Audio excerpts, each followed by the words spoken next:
il a mis ses crampons, Clément Viktorovitch. Vous avez lu, vous avez écouté le discours de Kylian Mbappé.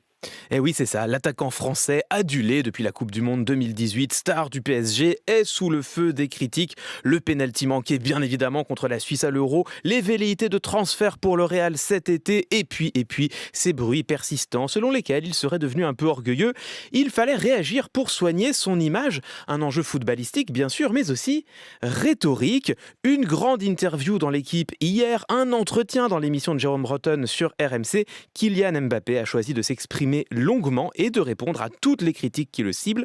On le dit mauvais camarade, il insiste au contraire sur l'importance du collectif. J'ai toujours essayé de ménager le collectif parce que si j'ai obtenu ce statut, c'est grâce aux différents collectifs que j'ai eus. J'ai jamais voulu égratigner le collectif pour m'élever moi-même. Rester dans ce cadre collectif, tes performances, c'est lié au collectif. Le seul intérêt qu'on a, c'est de faire briller le Paris Saint-Germain. Bon, pendant toute la première partie de l'interview sur RMC, il évoque davantage les équipes et les joueurs avec lesquels il joue que lui-même finalement. Et en fait, c'est assez subtil. Parler des autres, c'est en creux une excellente manière de répondre à ceux qui l'accusent de jouer trop personnel. Et puis il y a, vous le disiez, le traumatisme de l'Euro. Comment l'explique-t-il? Comment fait-il pour s'en sortir? Et ben vous allez entendre que Kylian Mbappé a choisi une stratégie très simple. Pour l'Euro, on s'est loupé. Ouais. On s'est loupé sur tous les aspects. On s'est loupé. On s'est loupé, on a raté notre compète. On s'est complètement loupé. On s'est complètement loupé. Je me suis loupé aussi. La vérité, c'est qu'on s'est loupé. Alors, on serait tenté de penser que là, il y a assez peu de rhétorique. Au fond, Kylian Mbappé se contente de dire les choses comme elles sont, mais ça n'en est pas moins habile. Il aurait pu faire autre chose. Il aurait pu tenter de minorer l'échec, de chicaner, d'expliquer que contre la Suisse, il s'en est fallu d'un cheveu. Mais non, il concède massivement ce qui lui parlait difficile, sinon impossible à défendre, afin de pouvoir au plus vite passer à autre chose.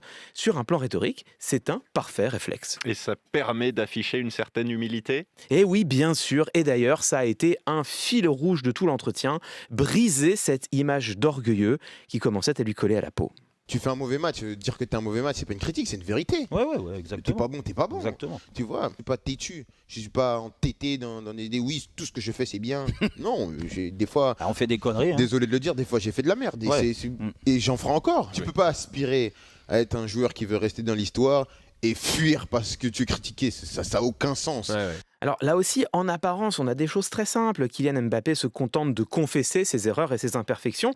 Cela n'a l'air de rien, mais figurez-vous qu'en rhétorique, ça porte un nom beaucoup trop compliqué. On appelle ça un chleuasme, qui est le terme technique pour désigner l'utilisation de la modestie afin de s'attirer de la sympathie. Figurez-vous que c'était un procédé très utilisé au Sénat romain à l'époque de la République. 2 millénaires plus tard, il n'a rien perdu de son actualité. Et d'ailleurs, c'est une véritable constante chez Kylian Mbappé. Écoutez comment il réagit à toutes les critiques qu'on lui rapporte, qu'elles viennent des journalistes, des joueurs ou même des supporters. Mais je suis au clair avec ça, avec les critiques, ça fait partie du job. J'accepte, c'est comme ça. C'est normal qu'il y ait de la frustration. Je comprends, c'est compréhensible. C'est compréhensible. Pas une seule fois Kylian Mbappé n'est rentré dans la polémique, il n'a jamais cherché à contester, il ne se plaint pas, il ne rend pas les coups. Et en fait, c'est plutôt habile. Cela lui permet de renforcer encore son image de modestie et d'humilité. C'est naturel tout ça ou c'est travaillé?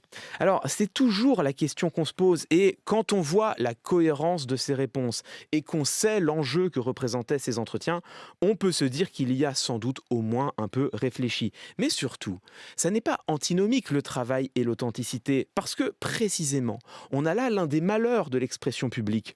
On peut parfaitement être sincère et authentique et échouer à le montrer. Il est tout à fait possible que Kylian Mbappé soit aussi sympa dans la vie qu'il ne l'a montré dans cet entretien. Mais comment réussir à nous en convaincre? Eh bien, il fallait une intervention impeccablement maîtrisée. C'est précisément ce qu'il nous a proposé. Et finalement, je crois que c'est pour nous une morale importante. Qui que nous soyons, que nous ayons tort ou raison, cela ne change rien.